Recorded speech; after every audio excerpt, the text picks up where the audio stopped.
Hello everyone, this is R K Vyas and welcome to my channel ignited study minds. आज हम शुरुआत करने वाले हैं मध्यकालीन भारतीय इतिहास को। तो आइए सबसे पहले हम मध्यकालीन इतिहास को शुरू करने से पहले इसके कुछ महत्वपूर्ण पॉइंट्स और सिग्निफिकेंस को देख लेते हैं कि हमारे एग्ज़ाम के पर्सपेक्टिव से मध्यकालीन इतिहास कितना इम्पोर्टेंट है। जैसा कि हम जानते हैं कि जिस भी एग्ज़ाम में हिस्ट्री पूछी जाती है उसमें से 5 से 7 या 8 सवाल मध्यकालीन इतिहास से ज़रूर होते हैं। जैसा कि बीपीएससी हो, यूपीएससी हो या यूपीपीसीएस हो, तो आप इस तरीके के एग्ज़ाम्स में हिस्ट्री से मिडाइवल हिस्ट्री यानी कि मध्यकालीन इतिहास से अच्छा खासा क्वेश्चन देखने को मिल जाता है। दूसरी बात कि हम मध्यकालीन इतिहास को एक काफ़ी अच्छे सटीक और बहुत ही आसान भाषा में कवर करने वाले हैं और एक अच्छे क्रोनोलॉजिकल स्ट्रक्चर के साथ कवर करने वाले हैं, जिससे कि हमें मध्यकालीन इतिहास को पढ़ने में ना ही कोई कन्फ्यूज़न हो और ना ही बहुत ज़्यादा बोरिंग फील हो। और साथ ही इस वीडियो सीरीज़ में हम मध्यकालीन इतिहास को 0 टू एडवांस लेवल तक बहुत अच्छे ढंग से कवर करने वाले हैं। तो आइए शुरुआत करते हैं मध्यकालीन भारत इतिहास को।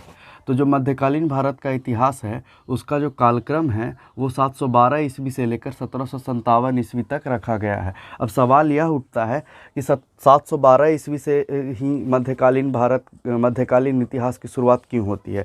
तो ऐसा है क्योंकि पहला विदेशी या मुस्लिम आक्रमण 712 ईस्वी में मोहम्मद बिन कासिम के नेतृत्व में भारत पर सफल होता है और इस घटना का प्रभाव भारतीय उपमहाद्वीप पर काफ़ी ज़्यादा परिवर्तन लाता है और आमूलचूल परिवर्तन के रूप में दिखता है, जिस कारण से इतिहासकारों ने इस घटना को मध्यकालीन इतिहास का शुरुआत माना। और फिर 1757 ईस्वी को हम मध्यकालीन इतिहास का अंत के तौर पर देखते हैं, क्योंकि 1757 में प्लासी का युद्ध से अंग्रेज़ों ने भारत में अपना झंडा बुलंद किया और साथ ही साथ भारतीयों को गुलाम बनाकर अपने शासन की ओर अग्रसर होता है। और 1757 के बाद का जो घटनाक्रम है वह हम आधुनिक भारत के इतिहास में देखते हैं। फिर अगर हम बात करें तो मध्यकालीन इतिहास को हम 2 भागों में बांटते हैं। पहला है हमारे पास पूर्व मध्यकालीन इतिहास और दूसरा है हमारे पास उत्तर मध्यकालीन इतिहास। पूर्व मध्यकालीन इतिहास का जो समय है, जो कालक्रम है, वो 712 ईस्वी से लेकर के 1192 ईस्वी तक का है। और दूसरा हमारे पास है उत्तर मध्यकालीन इतिहास, जिसका कि 1192 ईस्वी से लेकर के 1757 ईस्वी तक का है। मध्यकालीन भारत में जो हमें पढ़ना है अच्छे ढंग से, जहाँ से जो सबसे ज़्यादा क्वेश्चन आते हैं वो यही सेक्शन है। हमें इसी सेक्शन को काफ़ी अच्छे ढंग से कवर करना है। तो इस सेक्शन में अगर हम देखें तो उत्तर मध्यकालीन इतिहास में हमें 2 काल को पढ़ना होता है। पहला है दिल्ली सल्तनत काल और दूसरा है मुगल काल। जैसा कि अगर हम देखें तो 712 ईस्वी में पहला सफल आक्रमण मोहम्मद बिन कासिम के द्वारा होता है। फिर उसके बाद अन्य कई आक्रमण होते हैं, जैसे कि महमूद गजनवी, मोहम्मद गौरी, और मोहम्मद गौरी ने 1192 में भारत में पृथ्वीराज चौहान के तराइन के युद्ध में जीत हासिल करके अपने गुलामों के द्वारा यहाँ शासन स्थापित करवा दिया। और उसी के बाद से शुरुआत होती है दिल्ली सल्तनत काल की। तो दिल्ली सल्तनत काल के जो कुछ प्रमुख वंश हैं वो हमें पढ़ने होते हैं। वो उनमें हैं गुलाम या ममलूक या इलबरी वंश। ये तीनों नाम से पुकारते हैं। कई लोग इसे गुलाम वंश या ममलूक वंश या इलबरी वंश कहते हैं। इसे जब हम पढ़ेंगे तो तब देखेंगे कि क्यों अलग अलग नाम इस वंश को दिए जाते हैं। फिर है हमारा खिलजी वंश, फिर है तुगलक वंश और सैयद वंश और फिर लोधी वंश। और इसका कालक्रम आप यहाँ देख सकते हैं। फिर दूसरी ओर हमारे पास है मुग़ल काल, क्योंकि मुग़ल काल में वंश तो एक ही है, लेकिन यहाँ मुग़ल साम्राज्य में सुल्तान हैं, उनके बारे में हमें पढ़ना होता है, क्योंकि मुग़ल काल भी तकरीबन 300 सालों का एक अच्छा कालक्रम है। इसके बारे में हमें पढ़ना होता है। तो इसमें सबसे पहले हम देखें तो सबसे पहला है हमारे पास बाबर, हुमायूं, अकबर, जहांगीर, शाहजहां, औरंगजेब और परवर्ती मुग़ल शासकों के बारे में पढ़ना होता है। तो हम क्या करेंगे कि सबसे पहले आज की वीडियो में हम पूर्व मध्यकालीन इतिहास वीडियो में कवर करने की कोशिश करेंगे, क्योंकि जब तक हम ये नहीं समझेंगे तब तक हमें दिल्ली सल्तनत कैसे भारत में आता है वो समझ में नहीं आएगा। तो चलिए सबसे पहले हम बात करते हैं पूर्व मध्यकालीन इतिहास के बारे में। अगर हम बात करें इस काल की, तो इस काल में हमें मुख्यतः अरब आक्रमणकारी और तुर्क आक्रमणकारियों के बारे में पढ़ना होता है। साथ ही हमें देखते हैं कि किस तरीके से यहाँ इस विदेशी आक्रमण के साथ भारत में मुस्लिम शासन का नींव रखा जाता है। साथ ही साथ यह सवाल खड़ा होता है कि इस समय भारत पर आक्रमण क्यों होते हैं। जैसा कि सर्वविदित है कि भारत की अकूत संपत्ति, समृद्धि और यहाँ के बनी वस्तुओं की चर्चा पूरे विश्व में होती है और इस कारण से कई आक्रमणकारी भारत पर आक्रमण के लिए अग्रसर होते हैं। अगर हम बात करें कि इस समय में भारत पर जो आक्रमण हुए वह सफल क्यों हुए। तो अगर हम ध्यान दें उस समय के भारत की, तो उस समय का जो भारत था कई छोटे बड़े प्रांतों में विभक्त था। साथ ही वहाँ के जो सम्राट थे अपने शक्ति और क्षेत्र विस्तार के लिए एक दूसरे से शत्रुता करते रहते थे, जिस कारण से भारत में एक राजनीतिक एकता का अभाव था और उसी कारण से इन आक्रमणकारियों ने भारत में एक सफल अभियान का नेतृत्व किया। तो सबसे पहले अगर हम देखें अरब आक्रमणकारियों के बारे में, तो 712 ईस्वी में अरब आक्रमणकारी मोहम्मद बिन कासिम के भारत पर सफल आक्रमण से मध्यकालीन इतिहास का आरंभ होता है और 20 जून और वह जो युद्ध होता है वह 20 जून 712 ईस्वी को मोहम्मद बिन कासिम और सिंध के राजा दाहिर के बीच युद्ध हुआ, जिसमें मोहम्मद बिन कासिम विजय हुआ। अगर हम देखें तो मोहम्मद बिन कासिम भारत पर आक्रमण क्यों करता है, इसके कई वजह हैं। जैसा कि हमने देखा भारत की कुछ संपत्ति के कारण भी भारत में आक्रमणकारियों की नज़र रहती थी। साथ ही साथ मुस्लिम साम्राज्यों में क्षेत्र विस्तार और अपने इस्लाम धर्म के प्रचार को लेकर नए क्षेत्र तलाश किया करते थे। अगर हम बात करें मोहम्मद बिन कासिम के भारत पर आक्रमण के वास्तविक कारण की, तो कई इतिहासकारों का मानना है कि लंका के राजा ने इस्लाम धर्म स्वीकार कर खलीफा के लिए कई सारे मूल्यवान उपहार और दास दासियों से भरे एक जहाज को खलीफा के पास रवाना किया, लेकिन सिंध के पास उस जहाज को लूट लिया गया, जिस कारण से खलीफा ने सिंध के राजा दाहिर को क्षतिपूर्ति की मांग की, लेकिन राजा दाहिर ने क्षतिपूर्ति देने से इनकार कर दिया और उसी के प्रतिशोध में खलीफा ने मोहम्मद बिन कासिम के नेतृत्व में भारत पर आक्रमण करवाया। अगर हम देखें सिंध के राजा दाहिर के बारे में, तो उस समय का जो भारत था, जो उस समय के भारत की सीमाएं थी वह पाकिस्तान और अफ़गानिस्तान तक होती थी और उसी कारण से जो सिंध, पंजाब और कई सारे जो क्षेत्र थे भारत के ही क्षेत्र थे, उन्हीं में से एक जो सिंध का क्षेत्र था वहाँ भारतीय राजा दाहिर का शासन हुआ करता था। दूसरा ओर अगर हम देखें तो 20 जून 712 ईस्वी को मोहम्मद बिन कासिम और सिंध के राजा दाहिर के बीच युद्ध हुआ, जिसमें कासिम विजय हुआ। फिर उसके बाद 712 ईस्वी के अरबों के आक्रमण के बाद भारत में नई शक्तियों का प्रादुर्भाव हुआ, जिनमें कि गुर्जर, प्रतिहार, राष्ट्रकूट, चालुक्य आदि, जिन्होंने आगामी 300 वर्षों तक शासन किया और इस तरह के आक्रमणों को रोक कर रखा। इस आक्रमण के बाद तुर्कों का आक्रमण भारत में शुरू हो जाता है, लेकिन अरब आक्रमणकारियों के बारे में जो एक विशेष बात यह रही कि उन्होंने सिर्फ भारत की अकूत संपत्ति को लूटा और यहाँ से वापस चले गए,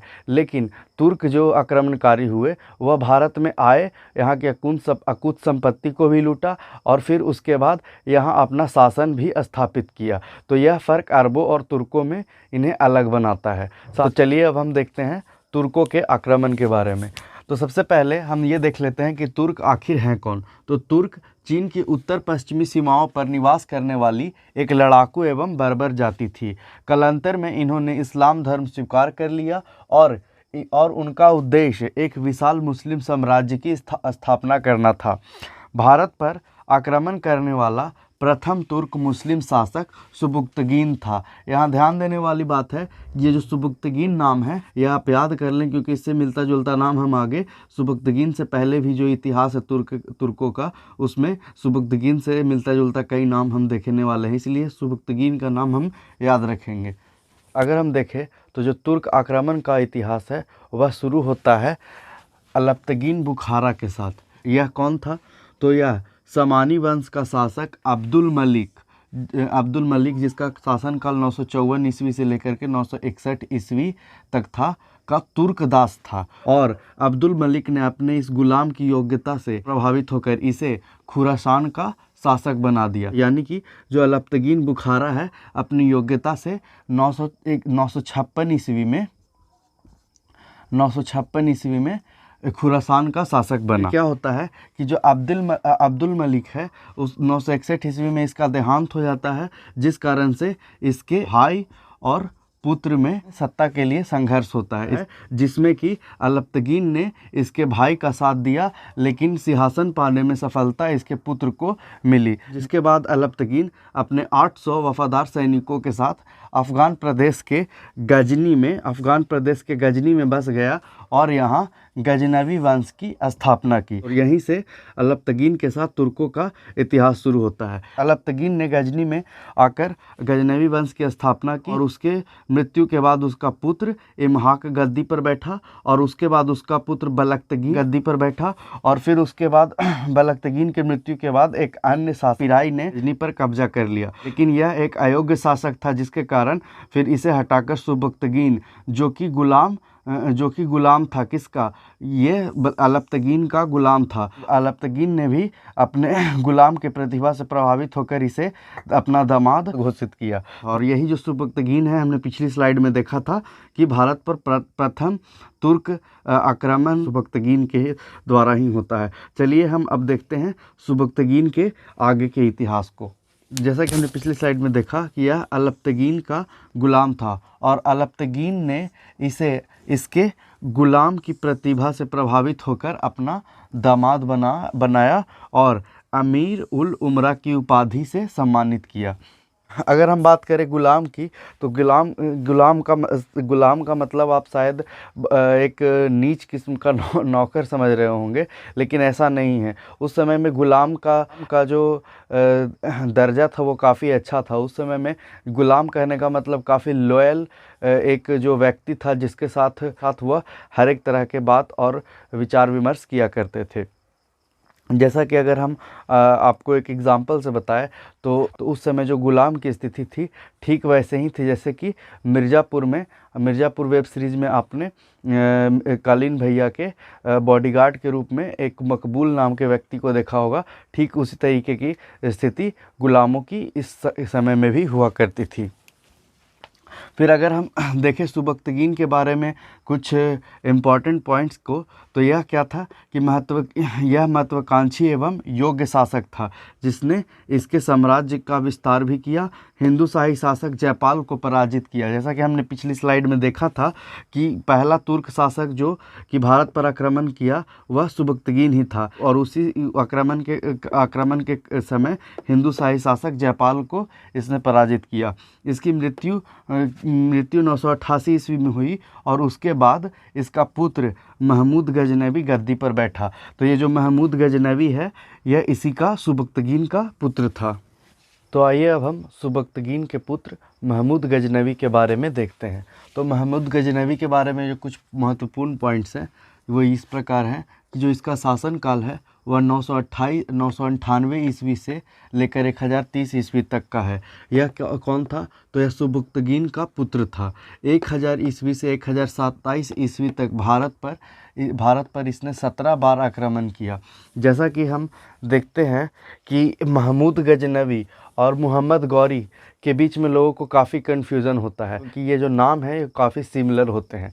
तो महमूद गजनवी अलग है और मोहम्मद गौरी अलग है। मोहम्मद गौरी का जब भारत पर आक्रमण होता है तो वह 1191-92 में होता है, जिसमें कि 2 युद्ध, प्रथम तराइन का युद्ध 1191 और द्वितीय तराइन का युद्ध 1192 होता है, जो कि पृथ्वीराज चौहान के साथ होता है। प्रथम युद्ध में पृथ्वीराज चौहान और द्वितीय युद्ध में मोहम्मद गौरी की विजय होती है, जिसके बाद से उसने अपने गुलामों के द्वारा भारत पर शासन स्थापित करवाया। लेकिन कई स्रोतों के आधार पर या एक अफवाह के रूप में यह देखा गया है कि ये जो 17 बार की जो घटना है, कहा जाता है मोहम्मद गौरी और पृथ्वीराज चौहान के बीच कुल 17 बार युद्ध हुआ, जिसमें कि 16 बार पृथ्वीराज चौहान विजय होते हैं और 17वीं बार मोहम्मद गौरी विजय होता है। लेकिन ये जो बातें बनाई गई हैं ये एक अतिशयोक्ति है, बिल्कुल गलत बात है। इतिहास में इस तरह के बातों को कोई जगह नहीं मिलती। तो आपको यहाँ पे मैं क्लियर कर दूं कि महमूद गजनवी और मोहम्मद गौरी दोनों अलग अलग व्यक्ति हैं। फिर उसके बाद क्या होता है कि मथुरा के निकट 1000 मंदिरों को इसने लूटा। सर्वाधिक महत्वपूर्ण अभियान जो इसका है यह 1025-26 में सोमनाथ का मंदिर था, जिसकी कुछ संपत्ति को लूट कर यह भारत से वापस लौटा। इसी मंदिर को लूटने के बाद लौटते समय जाटों ने इसके ऊपर आक्रमण किया था, जिस कारण से इसने अपना अंतिम आक्रमण 1027 ईस्वी में जाटों पर किया। फिर उसके बाद 1030 ईस्वी में इसकी मृत्यु हो जाती है और इसे मूर्तियों को तोड़ने के कारण इसे बुत सिकन या मूर्ति भंजक भी कहा जाता है, क्योंकि ज़्यादातर जो यह लूटपाट करता था वह बौद्ध विहारों या मंदिरों और इस तरह के जगहों पर करता था, क्योंकि पुराने ज़माने में जो मंदिर होते थे वह एक तरह का बैंक के रूप में काम किया करते। आइए अब हम इस तरह के आक्रमण के बाद भारत में इसका क्या प्रभाव पड़ा उसके बारे में कुछ और पॉइंट्स को देखते हैं। तो चलिए अब हम महमूद गजनवी के दरबार में कुछ जो महत्वपूर्ण विद्वान और लेखक भी थे, जिनमें है सबसे पहला है अल-बरूनी, जिसने किताब उल हिंद की रचना की। इसमें महमूद गजनवी जब भारत पर आक्रमण करने भारत आया तो वह इसके साथ आया और उसके आक्रमण का विवरण इसमें मिलता है। फिर दूसरा है फिरदौसी, जिसने शाहनामा की रचना की, और तीसरा नाम है फ़र्रुखी। हमें इस पॉइंट को इसलिए देख लेना चाहिए कि ये जो अल-बरूनी, फिरदौसी और फ़र्रुखी हैं, ये महमूद गजनवी के समकक्ष हैं और इसी के दरबार में रहते थे। कई बार इस तरीके के क्वेश्चन एग्जाम में पूछ लेता है कि महमूद अल-बरूनी किसके दरबार में होता था या फिरदौसी किसके दरबार में था, तो इस तरह के क्वेश्चन भी पूछ लेते हैं, इसलिए मैंने इन तीनों का नाम यहाँ पे दे दिया। अगर हम बात करें तो महमूद गजनवी के आक्रमण का भारत पर प्रभाव क्या पड़ा। सबसे पहले क्या हुआ कि उत्तर भारत राजनीतिक दृष्टि से असुरक्षित हो गया। जैसा कि हम देखते हैं कि आक्रमण का जो शुरुआत होता है वो भारत का जो उत्तर पश्चिमी सीमा है वह काफ़ी सेंसिटिव जोन माना जाता था, क्योंकि यहीं से जितने भी आक्रमण होते थे उसकी शुरुआत इसी क्षेत्र से होती थी। जब भी वहाँ के शासक कमज़ोर पड़ते थे तब आक्रमण वहाँ पे होता था। तो सबसे पहले क्या हुआ कि उत्तर भारत राजनीतिक दृष्टि से असुरक्षित हो गया। फिर उसके बाद क्या है कि उत्तर पश्चिमी रक्षक हिंदू शाही वंश, क्योंकि उत्तर पश्चिमी में जो शासन करते थे हिंदू शाही वंश, वह समाप्त हो गए। क्योंकि इससे पहले सुबुक्तगीन भी जब आया तो उसने हिंदू शाही शासक जयपाल को पराजित किया और उसके बाद महमूद गजनवी ने 17 बार आक्रमण किया, जिस कारण से हिंदू शाही वंश पूर्णतः समाप्त हो गया। फिर इसमें देखते हैं कि अन्य आक्रमणकारियों के लिए मार्ग प्रशस्त हुआ। महमूद गौरी के द्वारा लूटे गए धन और उसके सफल आक्रमणों को देखकर और कई सारे आक्रमणकारी भारत के लिए अग्रसर होते हैं। फिर उसके बाद है कि भारत की अर्थव्यवस्था जर्जर हो गई। ये जाहिर सी बात है कि लूटपाट हुई है तो भारत की अर्थव्यवस्था जर्जर होगी। फिर उसके बाद हम देखते हैं कि अनेक भारतीय हिंदू से मुस्लिम बन गए और भारत में इस्लाम की जड़ें मजबूत हुई। साथ ही साथ क्या हुआ, जैसा कि हम देखते हैं कि ये दोनों, चाहे हम बात करें अरबों की या तुर्कों की, ये दोनों इस्लाम के अनुयायी थे। इसीलिए इनका मुख्य उद्देश्य भारत के कुछ संपत्ति को लूटना और साथ ही साथ इस्लाम धर्म का प्रचार करना था। महमूद गजनवी के बाद भारत में एंट्री होती है मुहम्मद गौरी की। यह कौन था? तो गौर वंश का शासक था। तो गौर जो जगह था ये कहाँ था?